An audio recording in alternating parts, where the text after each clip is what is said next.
શ્રી વલ્લભાધીશ કી જય. ગ્રંથ 8 વિવેક ધૈર્યાશ્રય. શ્લોક પહેલો.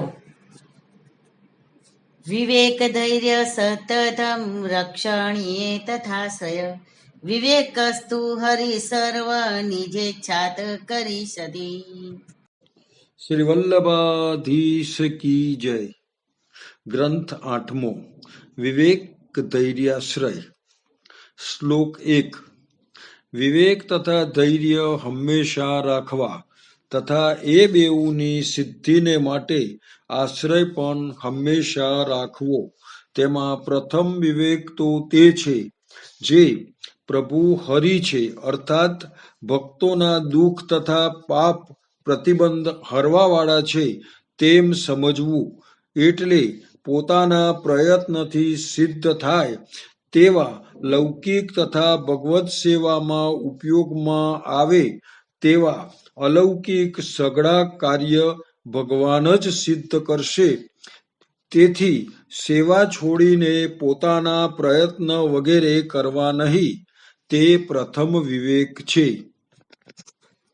પ્રભુ પોતાના ભક્તની વિકાર રહિત ઈચ્છા હશે તો ભક્તોની ઈચ્છા પ્રમાણે કરશે એમ સમજવું.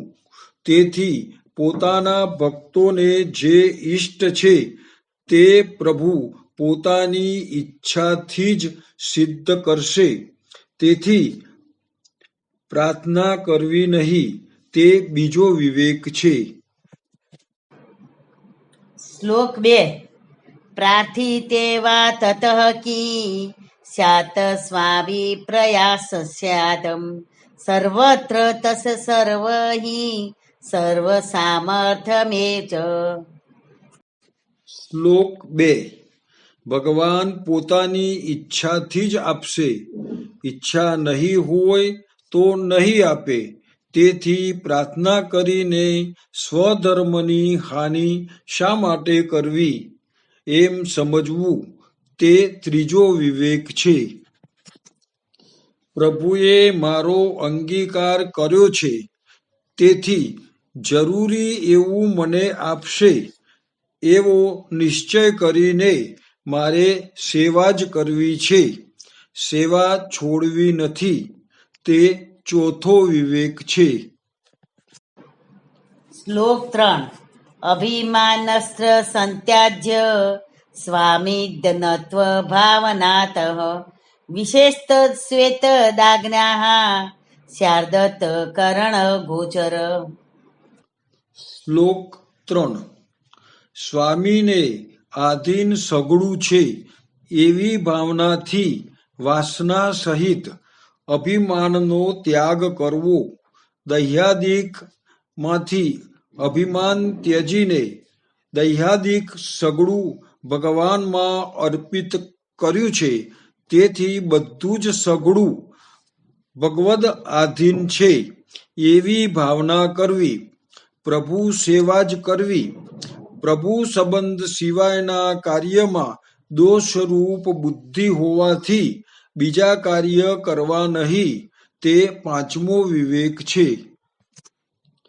સમર્પણ કર્યા પછી તદીયપણાનું અનુસંધાન રાખીને પ્રભુના પ્રયત્નપણે જેટલું આવશ્યક કરવા જેવું હોય તેટલું જ લૌકિક સઘળું કરવું, પરંતુ આગ્રહ કરીને વિશેષ ન કરવું, તે છઠ્ઠો વિવેક છે.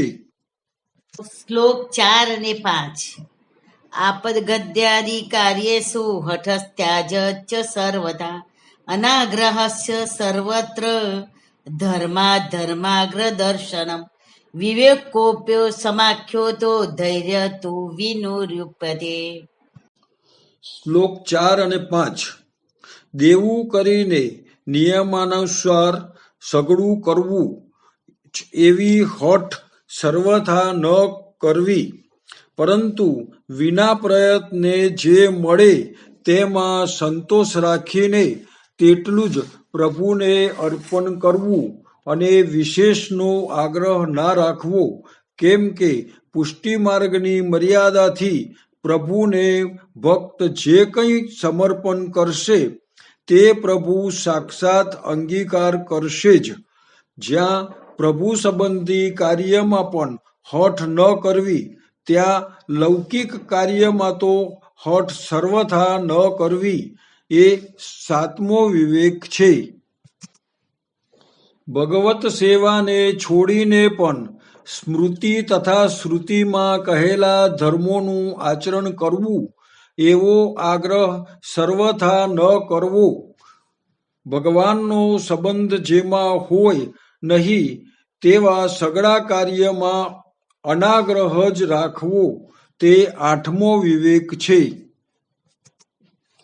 ભગવદ કર્મ કરવામાં સ્મૃતિ તથા શ્રુતિમાં કહેલા ધર્મોનો ત્યાગ થાય તો દોષ નથી, કેમ કે સર્વથી અધિક બળવાન ભગવદ ધર્મ છે તે છોડવો નહીં તે નવમો વિવેક છે. શ્લોક 6. ત્રિદુઃખ સહન ધૈર્ય મામૃતે સર્વતા સદા તકવ્રદ દેહાવદ્દ ભાવ્ય જવગોપ્ય ભાર્યવતઃ. શ્લોક 6. મરણ જેવું કષ્ટ આવી જાય ત્યાં સુધી અથવા આયુષ્ય રહે ત્યાં સુધી આધિભૌતિક વગેરે 3 પ્રકારના દુઃખોને સર્વ રીતે સહન કરતા રહેવું તેનું નામ ધૈર્ય છે. દેહ સંબંધી દુઃખ હોય તે આધિભૌતિક દુઃખ કહેવાય. કામાદિકથી ઇન્દ્રિય સંબંધી જે દુઃખ થાય તે આધ્યાત્મિક દુઃખ કહેવાય. તથા જીવમાં કેટલું ધૈર્ય છે તેની કસોટી માટે અથવા દુઃખ ભોગવવાનું જીવનું પ્રારબ્ધ હોય તેને માટે ભગવદ ઈચ્છાથી જ દુઃખ પ્રાપ્ત થાય છે અથવા પ્રભુને વિનિયોગ કરવા માટે જે વસ્તુની અપેક્ષા હોય તે વસ્તુ મળવામાં વિલંબ થાય. તેથી કરીને જે દુઃખ થાય તે આધિદૈવિક દુઃખ સમજવું.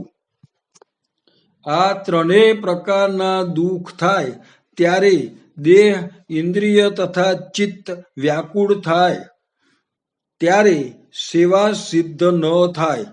તેથી સેવાની સિદ્ધિને માટે 3 પ્રકારના દુઃખોને સહન કરવા, તે પણ મરણ પર્યંત કષ્ટ આવી પડે ત્યાં સુધી અથવા આયુષ્ય રહે ત્યાં સુધી સહન કરવા, તે પણ 1 પ્રકારના કે 2 પ્રકારના દુઃખને સહન કરવા તેવું નહીં.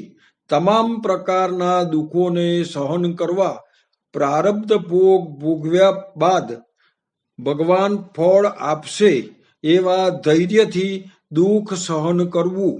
માર્ગની મર્યાદામાં રહેવાથી ભગવાન ફળ આપશે જ એવું ધૈર્ય રાખીને દુઃખને સહન કરવું.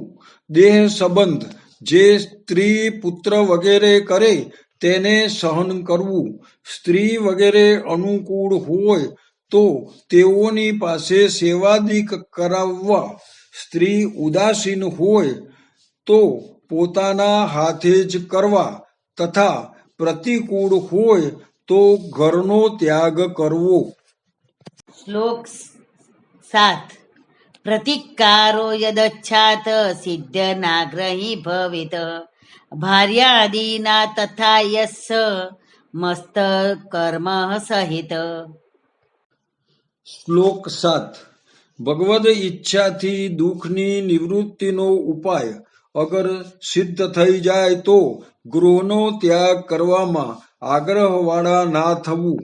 એવી રીતે સ્ત્રી વગેરે સેવામાં પ્રતિકૂળ થઈ પ્રતિબંધ કરતા હોય તો જ તેઓનો ત્યાગ કરવો, નહીતર ત્યાગ સર્વથા ન કરવો. શ્લોક 8.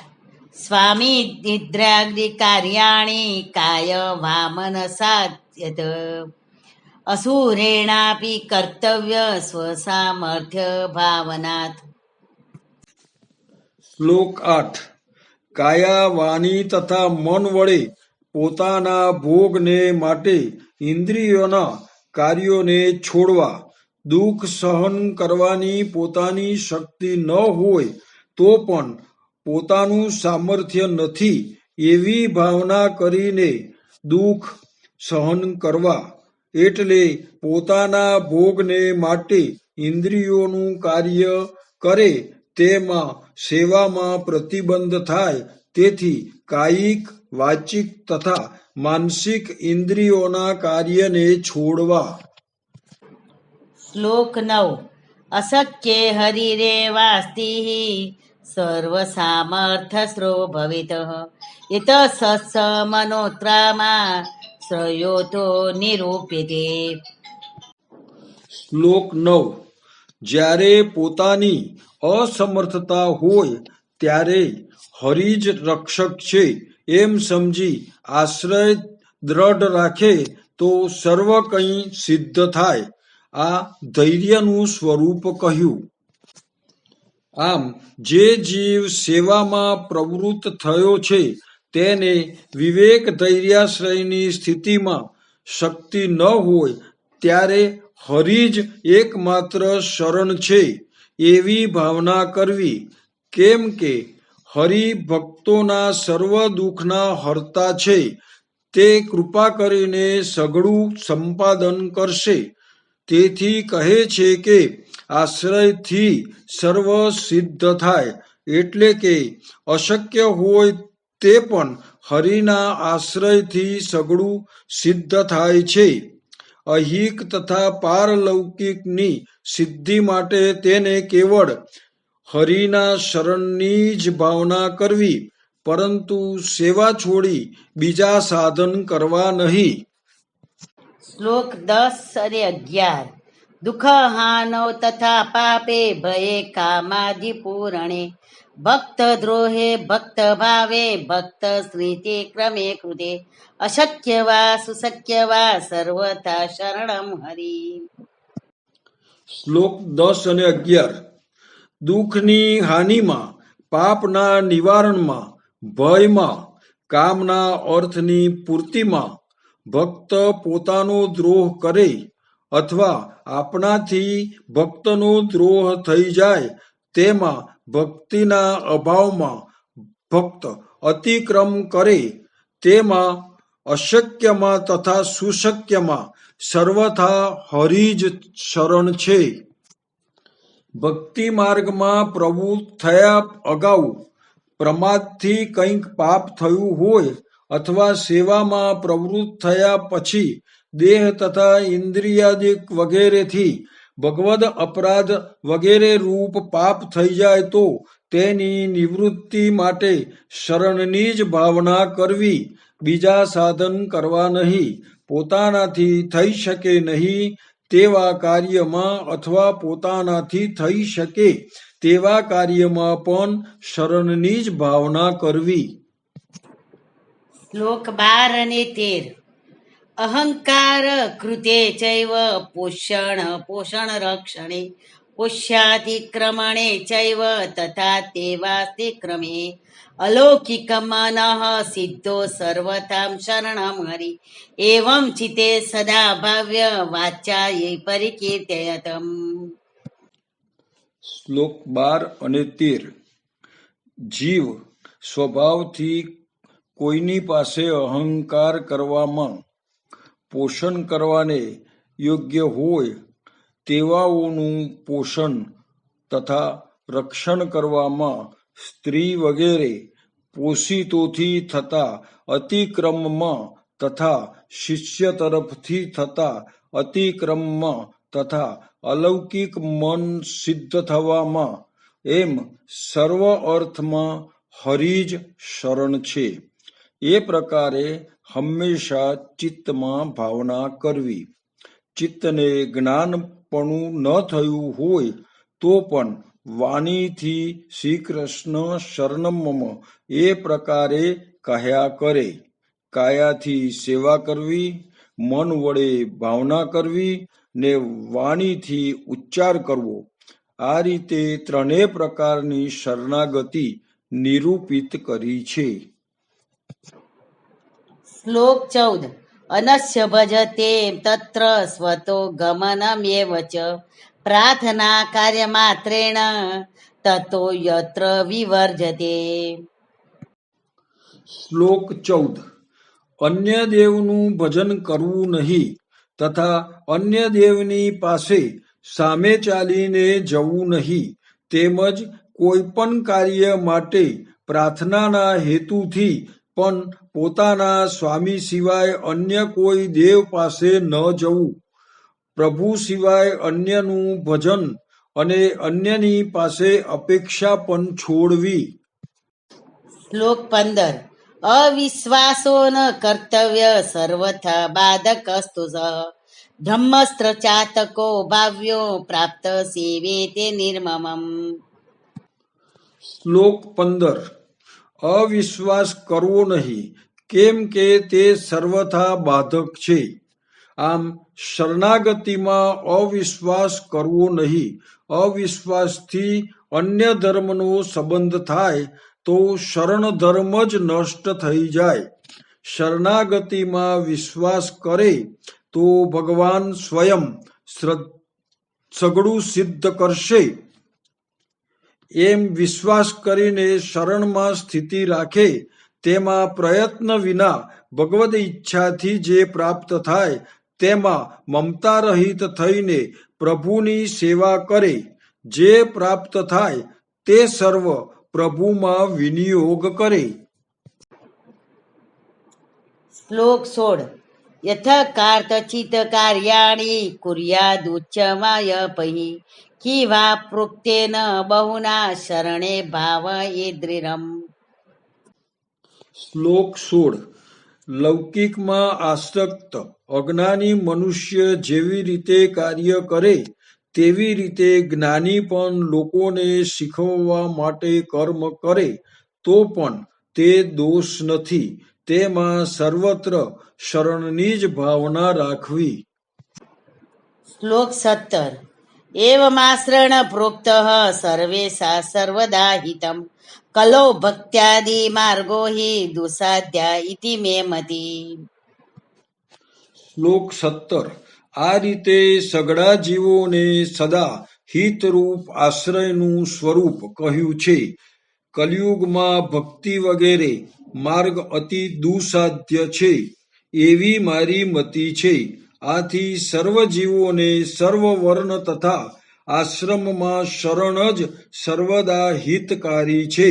સ્વમાર્ગીય ભક્તોએ તો શરણની જ ભાવના કરવી, બીજું કશું જ કરવું નહીં.